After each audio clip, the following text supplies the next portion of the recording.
You're listening to Biz-Souls, the business podcast with an edge, hosted by me, Rona Lewis, and Jeffrey Hansler. Tune in for perspectives and discoveries about the changing world of business. It's time to connect to the heart, soul, and humor of how business gets done. All right. Very good. Hello, everyone.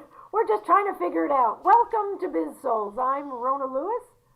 I'm Jeffrey Hansler, and we get to the heart and soul of business and the people that make it happen. You had to think about that first. I did. It's a new year. I mean, I haven't caught up yet. Yeah. I'm still in 2025. Still in vacation mode. We are doing a Zoom interview today because I am up in Fremont, California, doing some private work. So we're having fun on Zoom today. We have Ms. Is it doctor officially? No. Ma'am? Is it Ms. Alexis Boyett? I don't even know. All right, so Alexis builds worlds that change the way people think, lead, create, and connect. For the past 14 years, she has lived at the intersection of imagination and impact, transforming character philosophy, narrative psychology, and play-based leadership. Gee, I wonder why I wanted to have her on the show. Into experiences that elevate culture, strengthen teams, and heal the parts of us that have forgotten how to dream.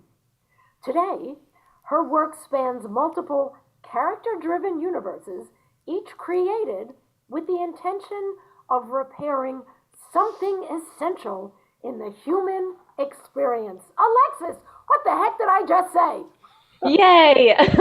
I've created my own career. That's what I'm good at. You really have. You really have. So I always start off with the first question. The first question is always, what'd you want to be when you grew up? So Free. Free. Oh, love that. Now, what did that look like?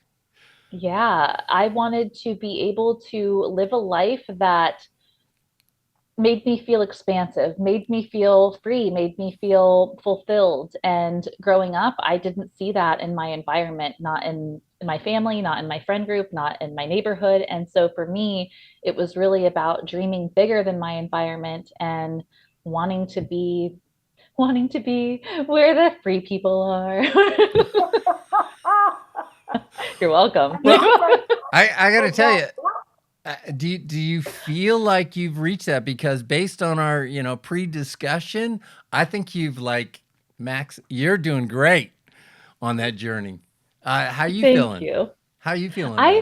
I feel great. I've been traveling full time for the past 8 years, which was a really big part of how I wanted to experience freedom, because it's allowed me the opportunity to immerse myself in different cultures and different environments, which has given me a much broader perspective and mind and way of looking at the world. But also by creating my own careers, I have had such an interesting trajectory in my creative entrepreneurial pursuits. And I really feel like I have fully expressed myself in all facets up until this point. And where are you now? Right now, physically? Yeah, I'm currently in LA. Oh, fantastic. Yeah, well, and how long have you been there? I've only been here for 2 weeks. Okay. Yeah. But you live close. No, I live out of a suitcase, girl. I've been, last year I lived in 8 countries. Wow. Neat. That's fantastic. Very cool. Very cool. So what was your journey like? I mean, did you ever have a 9 to 5? What was your first step? Yeah. So, no 9 to 5 for me. Yes, I was a telemarketer and I worked a lot of really crappy jobs that I hated until I was about 19, 20 years old. And I was very much raised to use my looks and take them as far as I could, conquer the male-dominated world by being a pretty girl. And so my grandmother taught me that I should just try and be a housewife. So when I was 20 years old, I was like, okay, I don't know what I want to do with my life. I hate working all these crappy jobs. Universe, please send me someone that's going to help. And I actually found my first long-term partner, Brian, and we were together for 7 years.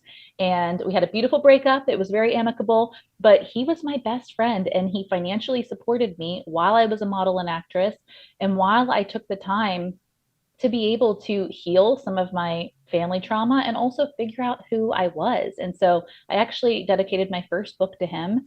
And yeah, I was really blessed with a very good friend and a very good partner for the first 7 years of my 20s. And after that, there's a whole nother story with my creative endeavors and my entrepreneurial thing. But at 27, I decided, you know what, I want to know that I can support myself and stand on my own 2 feet. He was very respectful of it. And I'm 30, I'll be 36 this year. But since 27, I've been supporting myself, traveling the world, building businesses on my own. And it's been a journey. It has. Yeah, I looked at the LinkedIn profile, and so Make-A-Wish Foundation, McDonald's, and you had your own company, Pleasant Pumps. So you've been really, a lot of it's though about kids and play and games, and is that still continuing? There will always be a part of my work that involves children, because I've always loved working with children, and children are at this point in their development where they're not jaded for the most part yet. They haven't, cemented their beliefs, and their trauma hasn't formed who they are as a person. But I also love working with grown children as well, which is what Right. we all are, because I think that there's something deeply beautiful about seeing when you're working with someone, and you're able to see them gain clarity or look at something in a different way, or be able to connect with something that maybe they weren't able to connect with before. There's something really beautiful about that. So it will always involve nurturing the most beautiful parts of ourselves. Like I said, my 7 year really taught me how to love the geeky parts of myself, taught me how to build a computer. He was a computer engineer. We used to play video games all the time. And he really nurtured my nerdiness. And I still have that. I climb trees all the time, and I build creative businesses, but that relationship was a huge foundation for me feeling comfortable enough to be myself and not just feel like I was arm candy. Okay. So tell us what your favorite project is that you're working on now. Yeah, so I have created a game. Big surprise there. It's called The Lost Quest, which is essentially a journey back to the parts of ourselves that we have forgotten. Right now, it exists as a 10-level game. Each level is every week.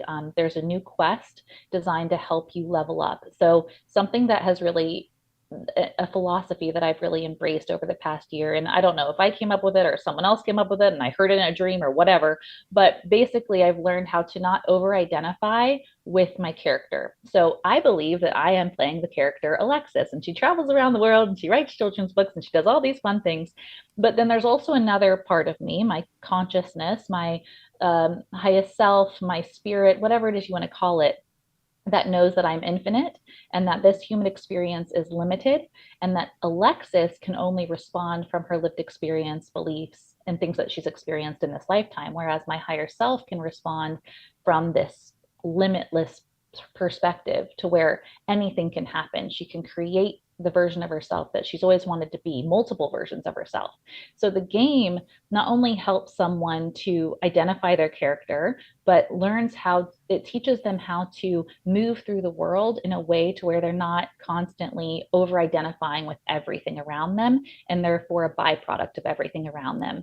And the other really cool thing is the first thing that I'm doing is I'm launching this quest specifically for entrepreneurs, and they're going to be able to create a representation of their business within the game as well. So it's detaching from, oh, my business is me. Rather, my business is something that is being fueled by my creativity, and I get to choose how I use it and how I show up for it. So are you going to Sorry, Rona.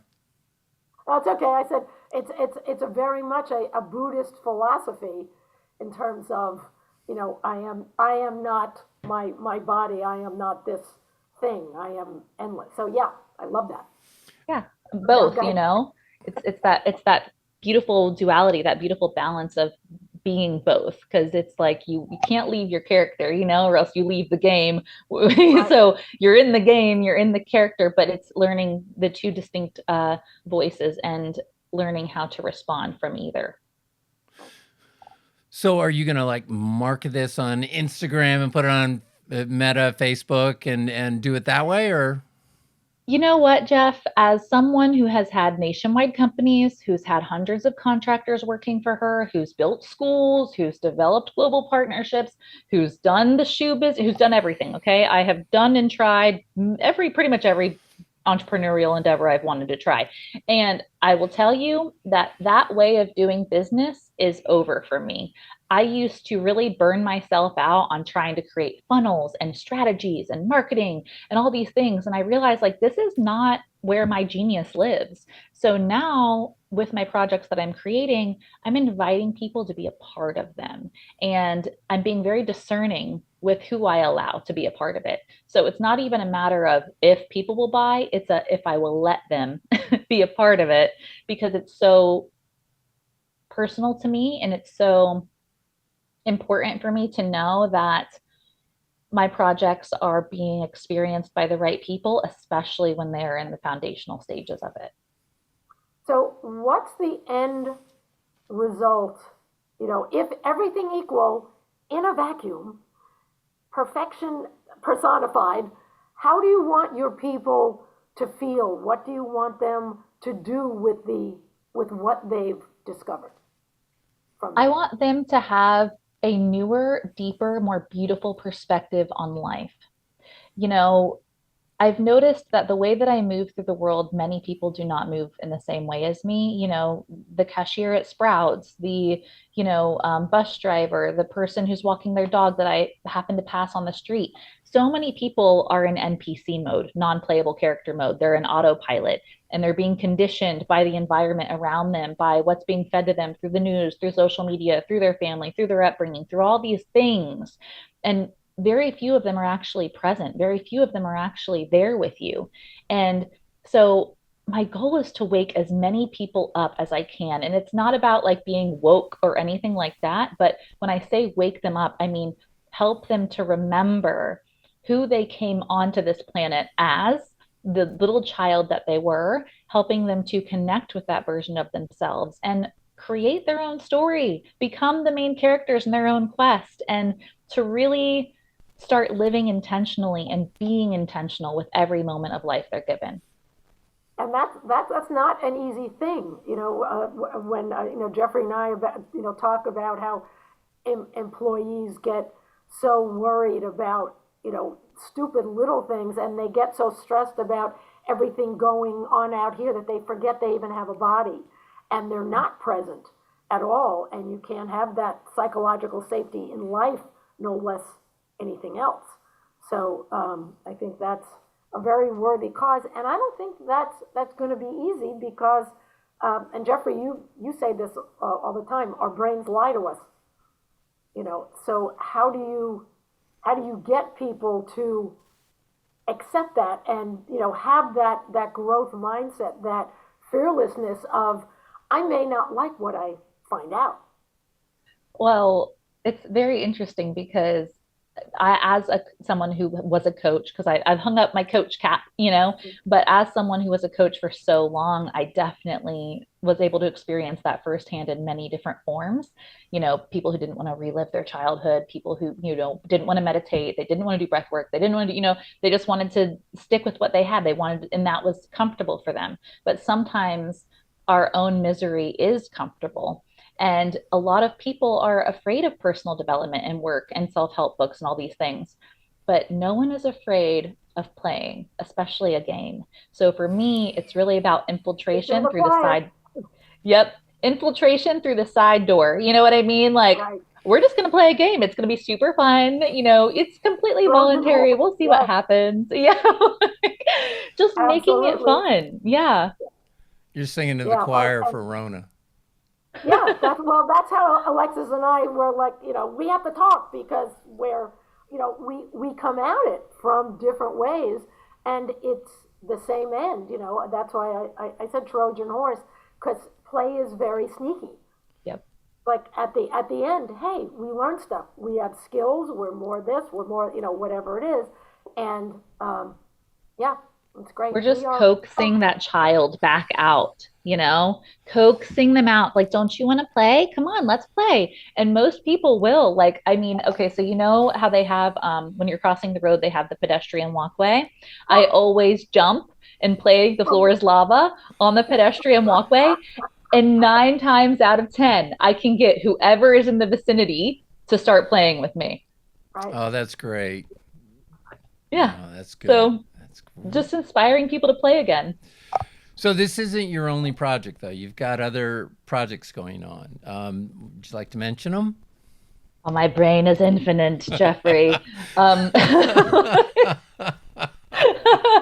Like literally, you could give me a subject and I will make an entire universe out of it. And that's what I've done with the plastic problem. I spent a lot of time in Europe. I come back to the States and I was like mortified by the amount of pollution. I was mortified by the fact that my grandparents will go through a 24-pack of water every single week and not recycle one bottle. And I was like, wait, like in Europe, we're composting. Like there's like 4 different recycling. I'm very confused here. You know, like even my German friends, they turn off the shower when they're showering to conserve water. And I'm like, are we in a drought? Like what? They're like, no, it's just taking care of the environment. And I'm like, what's that? So for me, when I came back home, I was just like, okay, this plastic issue, it has to stop. Like if it's just one thing I created, and at first I was going to create Earth Warriors, but I decided no, people need to understand this in a deeper way, and they're not going to understand it from a hero. So I created, and this is just a representation because I don't want to tell you about all my projects because they're a lot. I created a plastic monster and his name is Plastigon. And I modeled him in the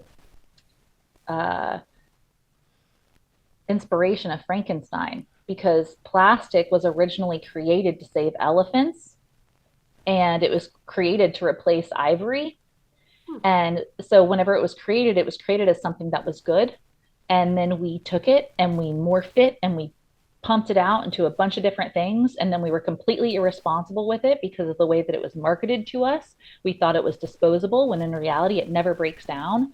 And so I've created this monster that basically changes form depending on the environment that it's in. But also it's just seeking to be understood, and it's seeking direction from its creator, which is exactly what Frankenstein wanted. And I think Plastigon is a really good similar character to Frankenstein. And it's a way that we can start looking at plastic in a different way. It's funny because every single time I go for a walk, I always pick up plastic. And every single time I pick it up, I'm like, Plastigon, Plastigon, Plastigon. Great. Yeah, we could use it every time I'm down on the beach or diving or something like that. There's the amount of trash that's in the water near shore. And LA is, you know, Belmont Shores and all that place. It's just disgusting. It's like swimming in a toilet, really. When I was so I lived in Hawaii for 5 years. When I was there last year, there was children on the beach building sandcastles with plastic pollution from the ocean. And I was like, oh no, not on my islands, because Hawaii holds a very special place in my heart and I will not tolerate. I'd never seen pollution in Hawaii, never. And I literally, it was like a whole very touristy beach in Kauai. And I just stood in front of the beach and I shouted very loudly and I was like, excuse me, everyone. And like everyone like looked over at me. There was like probably 100 or 200 people on that beach. And I was like, I know that we're all having a great time on the beach in Hawaii. We're all enjoying our time. I was like, but it would be really wonderful if we could all enjoy our time and do our part by each picking up one piece of plastic and placing it in the bin today. And everyone, like a couple people started clapping, a couple people acted like I was crazy. But what was interesting was all of the children that were playing with the plastic immediately started like grabbing their parents and started picking up all of the plastic on the beach. That's and fabulous. I was like, and that is why you have to not only target the adults, but also the children, because the children end up influencing their parents. Yeah, absolutely. Excellent. Great point. Kids are smarter than we give them credit for, and they're so much more idealistic. They want to be good, and parents screw them up.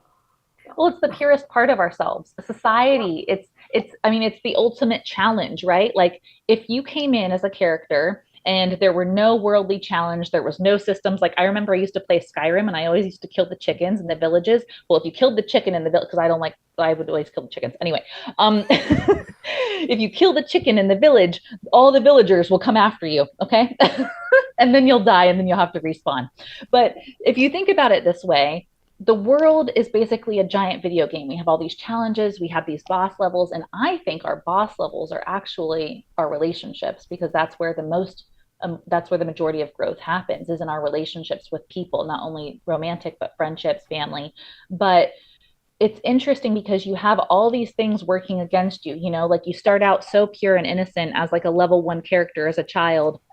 And then you go through all these little things and you think that it's actually making you not a stronger character. You think that it's taking away from you, but in reality, it's actually helping forge you.